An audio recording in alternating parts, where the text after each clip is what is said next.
In the pocket on 3rd and long. Rush! Sacked by Chris Jones! Stone cold! Caught by Kelsey inside the 10! Inside the 5! Kelsey leaps! Touchdown!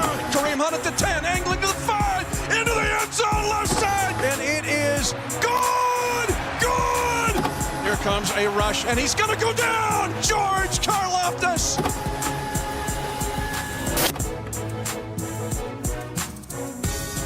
Well, Merry Christmas, everyone. Mitch Holthus with you, along with senior team reporter Matt McMullen. I'm not into moral victories. I'm not into losing. But the feeling of this game, a 20-13 loss to the Broncos, very different than I felt since the Colts game, because there was some incredible effort tonight. The Chiefs had a chance to get an improbable victory with a patchwork lineup, and the effort tonight I thought was incredible. Yeah, so on one end, sure, this was our 5th loss in a row and our 8th one-score loss this year. But on the other side, you're totally right. Our guys fought tonight, and I'm proud of how they fought tonight. And, you know, a couple weeks ago, we talked about, hey, we're not going to make the playoffs this year, but this time can be used for player development. And we didn't really see it last week, which was disappointing. We saw it in spades here tonight. I mean, Brashard Smith made plays. Noel Williams made plays. We'll talk about it over the course of the show. But, you know, we lost tonight, but our guys, they played with heart. And we saw the player development we were hoping to see over the last couple weeks. And I'm excited right now about 2026 based on tonight. The Denver Broncos came into the game #1 in the league in sacks. They were actually trending to maybe set an all-time sack record. They had 1 tonight. Nick Bonito had 0. Jonathan Cooper had 0. Chris Oladokun, part of that, and an offensive line. And I'm going to give Creed Humphrey and Trey Smith credit. We did on the podcast. That offensive line came to play, and they took the fight to the Denver front. Yeah, they did. That Broncos defense is impressive. They have 13 more sacks than the next closest team in the NFL. I mean, they've been having high sack totals in just about every game this year. And for the Chiefs offense to go out there with their 3rd string tackles on both sides. I mean, think about it. Esapole and Chu Godric, neither played high school football, and they're facing this defensive front. And they were great, really, throughout this game and gave our offense a chance. And again, that's the player development aspect, because we talked on Field Pass about how, okay, yeah, our tackles didn't play great last week. Well, how do they respond now a week later? I think they bounced back in a huge way here tonight, facing a really tough challenge in Denver. And they were great throughout this game, and they gave us a chance. Great thing to see. Special teams, Brashard Smith, a 45-yard return. No special teams penalties tonight. The Chiefs came in last in average field position in the NFL. Tonight, they were outstanding.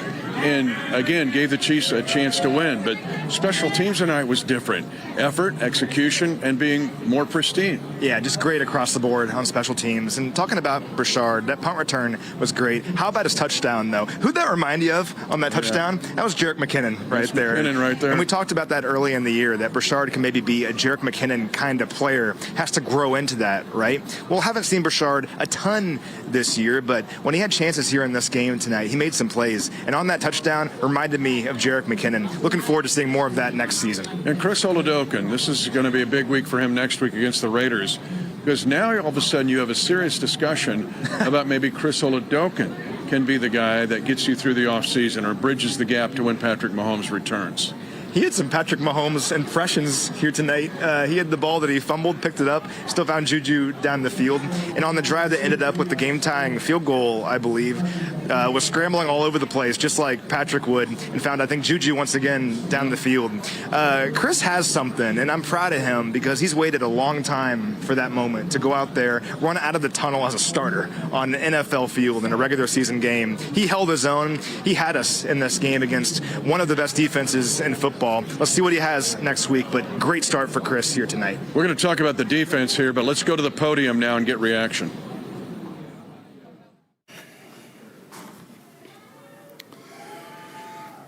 All right. Everybody came through okay, health-wise. First of all, Merry Christmas to you guys, and to the fans, thank you for coming out there and supporting us. The guys felt that. Their effort was phenomenal tonight. We got to play a lot of young guys, which is a positive, and you know, they're following what the veterans are all about and their culture that they've established here. So that's a positive that we could take out of this thing. Proud of Chris for going out and jumping in a quarterback on a short week and handling what he needed to handle there. I thought he did a good job of running things and executing when needed. And then Kels had a nice day, finished strong there with a few catches. And then defensively, I thought we did a nice job. Bolton was on fire tonight, and Connor and Chris had another sack, in there. And then special teams, we did some good things there. Returns with Smith, I thought Smitty did a nice job with a couple nice returns, and that's something positive that you can take into the future there with him. So, and that's knowing that the season's not over yet. So we understand that, but all in all, we want to win the football game. Number one, you want to win the football game, and I really don't care who's in. That's the primary goal. And so we came up short, but again, gave a good effort there in doing that. So with that, time's yours. Andy, you're running the game and you're emotional about that, but I do wonder if you had any moments during the game or after where you pondered whether it could be Travis's last home game. No, but it was great to see him get a couple of those catches. Those were big catches, and we'll talk at another time about all of that. And you guys are going to have an opportunity to talk to him here in a minute. So. And you mentioned Bolton, but how much do you feel he kind of set the tone for what the defense did? Yeah, so when I say the young guys follow the veteran guys, he's one of those veteran guys. And so, all of a sudden, you see Williams sticking his nose in there as a corner, making big plays. Fulton made some nice plays out there. So all these guys they follow these leaders. And, as coaches, we give them the direction, and those guys lead by example. So that's an important thing to have on your team. What kind of moment is it for Chris Oladokin and Rashard McMullen's first touchdown on the same pass? Yeah, that was kind of a neat deal, I guess, there. But I hadn't thought about that. But yeah, that was great. I thought Smitty did a nice job of breaking the tackle there. So that wasn't an easy play to make. But he made the most of it, and you could see the guys were happy for him. He's a good kid. In terms of Smith, what areas do you see that you see that can grow? Sure. Yeah, so he hasn't played a ton of running back, so all of this stuff is good for him. We're moving him all over the place, so he can handle it mentally first of all, and that's a plus the way we're using him. The second thing is he catch the football as well as run the football, and that helps you out down the road. Listen, he's been, I won't say a pleasant surprise, but he's done a nice job. And then he'll get stronger as he goes here, physically stronger. These guys, they always put on a little bit of weight and strength after their first year, and that'll help his game going forward there. And then the return ability. So you got a chance to see that. Andy, most we've seen from Christian Fulton in terms of at least playing time. Yeah, so I thought he played like he was healthy. And so that Brett brought him in here knowing that. He was a good football player, but he hadn't been able to stay healthy. So he was able to get himself in a position now where he's feeling better football-wise and get himself out there and play. But that's what he's capable of doing, Okay. Thanks, Coach. All right, Merry Christmas again. Oladokin comes near side. Smith with the catch, angling to the near side, and breaks a tackle. Touchdown, Kansas City. It's Rashard Smith's first National Football League touchdown, and it gives the Chiefs a 6-3 lead at 12:49 to go, second quarter.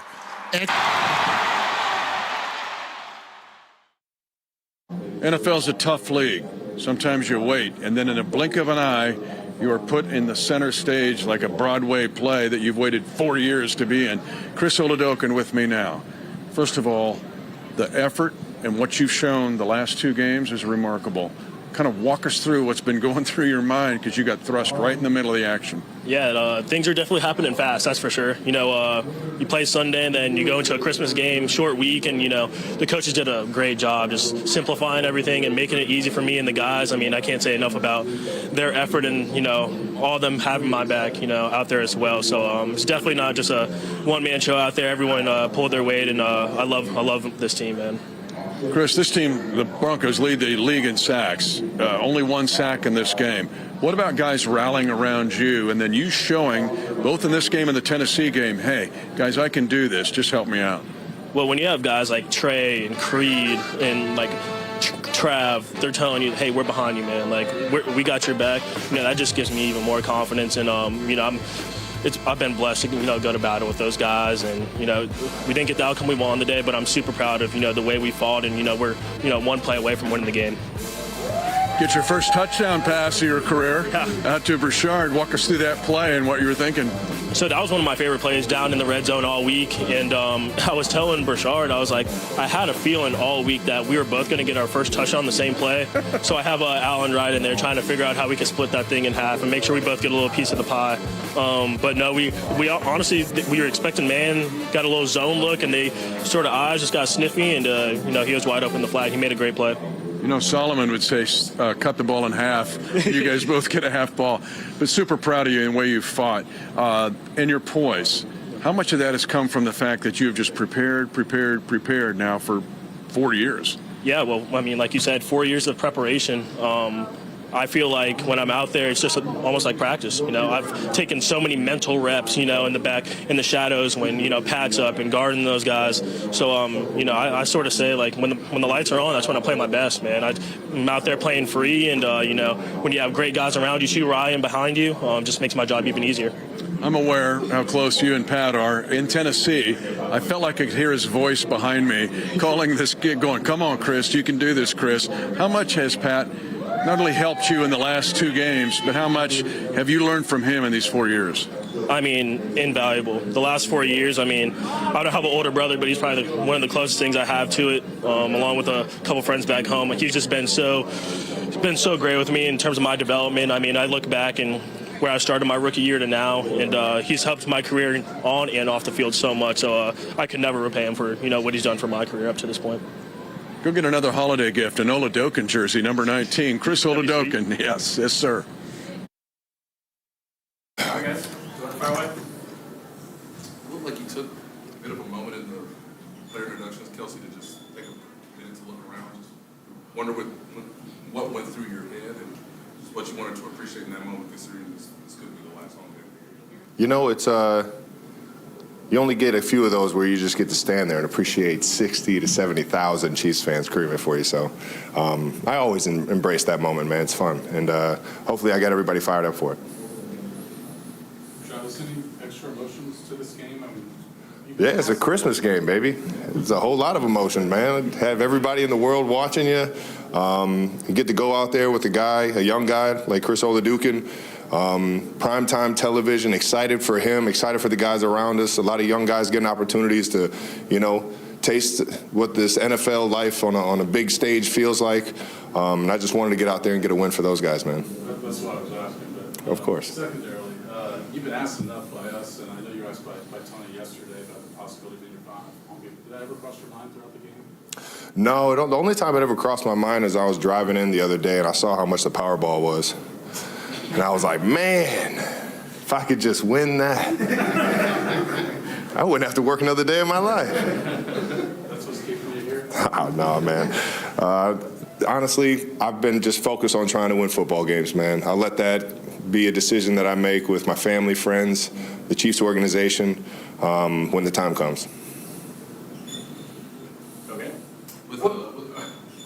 Given this is Chris's first start, I know it's a lot different than what happened Sunday in Nashville. Just how do you think he handled this responsibility, and did he sort of show you something that maybe you would not have done otherwise? Yeah, man, it was the first time I've ever seen someone try and draw the defense to him by fumbling it. That was pretty. It was like a little yo-yo trick he put on him, man. That was the first time. No, I'm proud of him, man. throughout the week, his attention to detail, his professionalism, his leadership.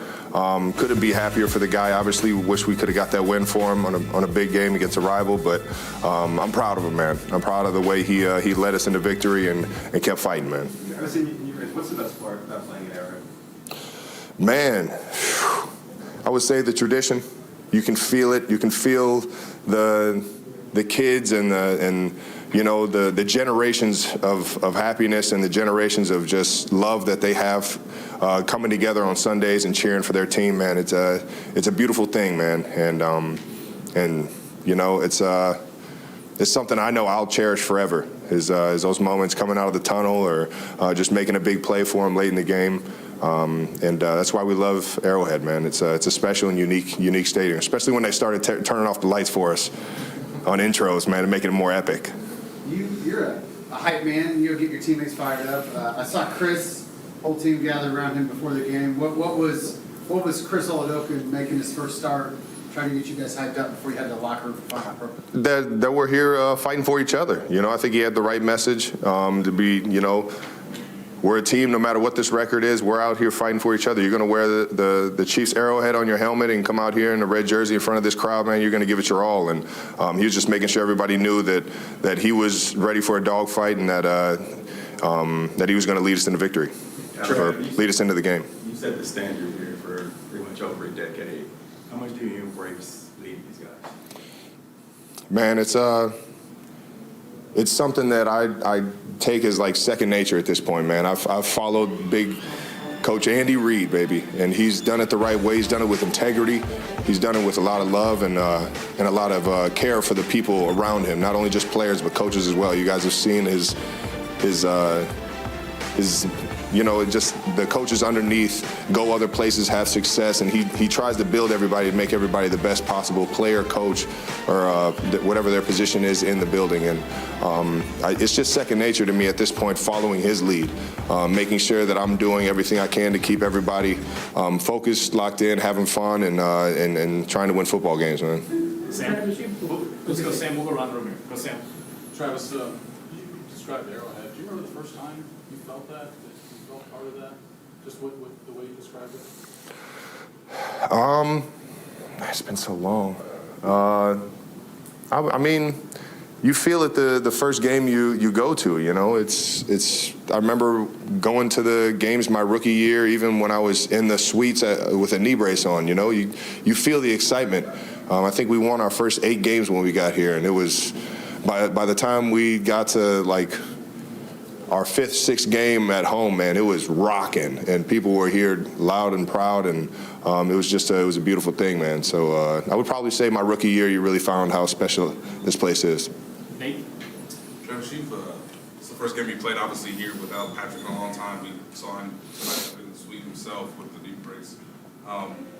Has he tried to sort of encourage you about next season, the possibility of you guys playing again? Have there been any conversations about, based on how his rehab goes, you might want to stick around for one more season? I haven't talked to him about that.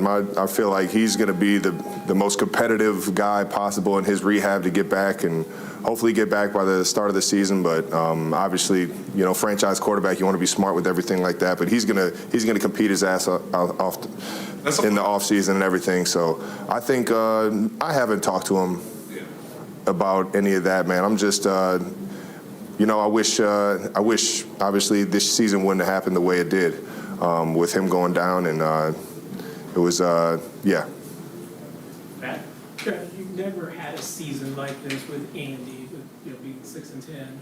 What did you learn about him as a coach in a season like this that maybe you didn't know before now? I mean, you go through ups and downs in seasons, and you find yourself in situations where you gotta circle the wagons, dig yourself out of a hole. And I know Coach Reid from day one has always been that guy that's going to lead us through all of that and be the main one that raises his hand and says, I need to be better for you. Put the accountability on him, even when it may not be that, but he's showing everybody, I'm going to keep upping in my ante. And it just never sways. And that's what makes him the greatest coach in the world. You know, he's nonstop, always there, fearlessly in front of everyone, leading the way and showing them how it's done the right way with integrity. And that's why we love him, man. Thanks, Travis. Have a good one, guys. Merry Christmas. Merry Christmas. Bo Nix, who's in the pocket being chased. He pivots away as on the chase is Amenahu, and the throw down the field is incomplete and maybe intercepted. It's intercepted by Nick Bolton off the deflection. The deflection by Fulton. He knocked it into the arms of a diving Nick Bolton. The Chiefs get a turnover in Denver territory.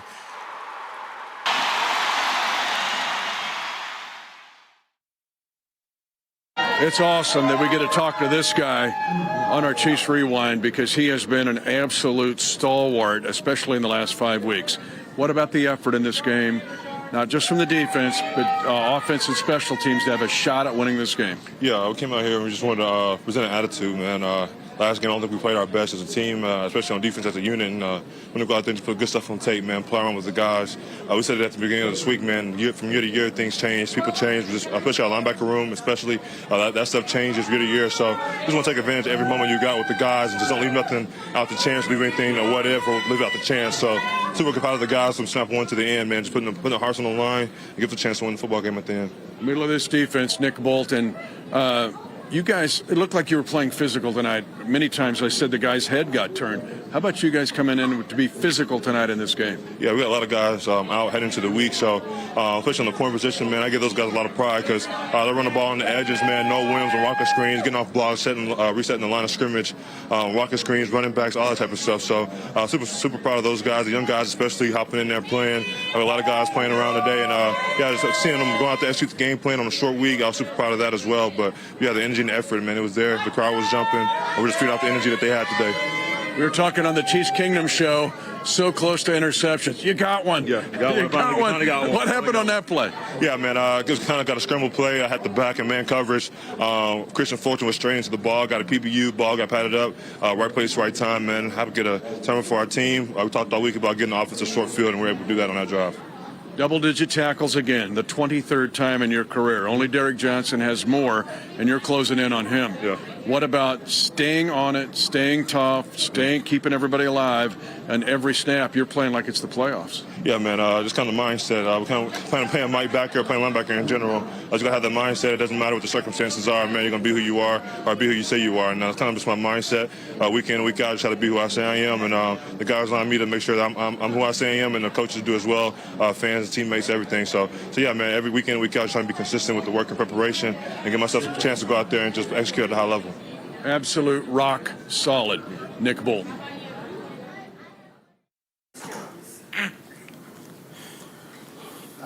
Chris, on that fourth down. I know, man. I know. I'm beating myself up. Buzz. I know. Yeah, that could have saved us 4 points. I felt like the guard moved. But yeah, critical situation. I got to be better. I'm going to beat myself up about that one. So close. I know it, man. I know it. We're right there.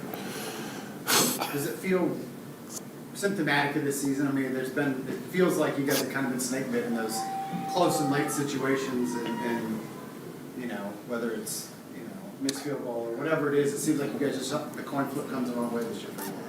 We've been beating ourselves up this year a lot, especially with like critical errors and critical situations. It's like, I can't do that, man. Yeah, I can't do that. But yeah, this been happening over the year. We'll get better. How ready are you to watch the season away and then focus on just that off-season process and getting better? Listen, man, we got like one more game left. It's like we got to focus on it now. You got to be where your feet at. You got to be present. And you still got areas you can get better in to close the season. You know what I mean? And then we got a lot of young guys playing who is broadcasting their talent. So I don't think you can look at off-season now when the season is over with. Then you can analyze your play. Then look at areas you can get better in. This game meant nothing, but it looked like the player, you, Nick Bolton, all the guys have like a lot of energy. I guess, where do you think that stemmed from? This game meant something to us. I mean, we're out there playing. Still another opportunity to play the game we love. You know, it's unfortunate that we're not fighting for playoff positioning right now, but we'll be back. We'll be back. So this year taught us a lot of valuable lessons as a team, and we're going to continue to build off of that. I wanted to ask you about one of the old guys, too. There's a lot of focus outside the building on Travis's future and whether this might have been his last game here. Is that something you, as one of his teammates, have given any thought to, that 87 might have run out of that tunnel for the last time? I hope not, man. Dang. Sorry. We just have been through so much together, man, and Travis has been a pivotal point of this offense for so long, and, it's been like a brother, man. It's like to watch Trav go. I hope this isn't the last year. I hope you give him one more year. Just one more, man. Just one more. Chris, what does he mean just to the identity of your team and just the characteristics that you guys want to display week in, week out? I think we play hard, first and foremost. We play fast, and we play physical. Those three traits right there win you a lot of football games. Chris, it looked like you were the first one he met when he walked through the tunnel. He kind of waited on him. Why was that moment important to find him? I think we just walked through the tunnel together. You know what I mean? We just walked through the tunnel together, talk about the game, dap each other up. Chris, what did you see on the third down sack? That was a huge play in that drive. Steve Spagnuolo called a great play. Set us up, put us in a position to execute. We was running caged in, so we was able to bring him down. He got out of the pocket a lot today. We got to watch film. We got to tighten up the screws on the defensive line, but we left some opportunities out there. They had so many long drives, not only number of plays, but length of time. How much did that wear on you guys late in the game? Because I think they had a 9-minute, 47-second drive, 2 other 8-minute drives. How much does that wear you guys down? I think we were conditioned for it. Not too many players was exhausted. We was doing a great job of subbing in and subbing out, getting new bodies on the field, especially in critical situations. So I don't think fatigue played a part in the game. Thank you, Chris. Thank you, guys. Merry Christmas. Chiefs lose 20-13 to the Denver Broncos, but again, theme of this show is the effort this team gave tonight. Had a chance to win with a lineup that had like 9 starters on injured reserve, including 4 more that would put on, actually 5 more with Nico Remigio yesterday. Okay, defensively in this game, Noel Williams, very exciting. The way he played physically. If you're going to play press man, he's an excellent press cover corner. Yeah, this is one of those blessings in disguise where we're down our top 2 corners, but that means Noel has to go out there and play virtually every snap, and we saw a lot from Noel tonight. He had a lot of good tape here tonight, I think, both in the passing game, deep down the field with sticky coverage, but also as a run defender. And we knew that about Noel coming out of Cal, that he was a good run defender, fearless, not afraid to make tackles, and numerous times in the game here tonight, made tackles from behind the line of scrimmage. Really encouraging stuff from Noel Williams, for sure. We talked about not giving up but just 1 sack on offense. On defense, the Chiefs got a sack. Why is that a big deal? Denver's the best team in the league at preventing sacks. And Chris Jones got a sack, but it hasn't happened very often to Bo Nix. Yeah, that was a big play and a big moment on third down. Gave us a chance to tie the game, I believe. But think about player development again. All the guys that got into this game. Cooper McDonald was playing a lot of defense here in this game. Cooper McDonald was a tryout player that earned a spot on this team way back in the summer. Played some defense for us tonight. Zach Pickens, who's been kind of biding his time on the practice squad, played 17 games a couple years ago for somebody else, but a young developmental player, played some football for us tonight. And Jeffrey Bassa was out there as a coverage linebacker several times here tonight. So I'm fired up. And how about Christian Fulton?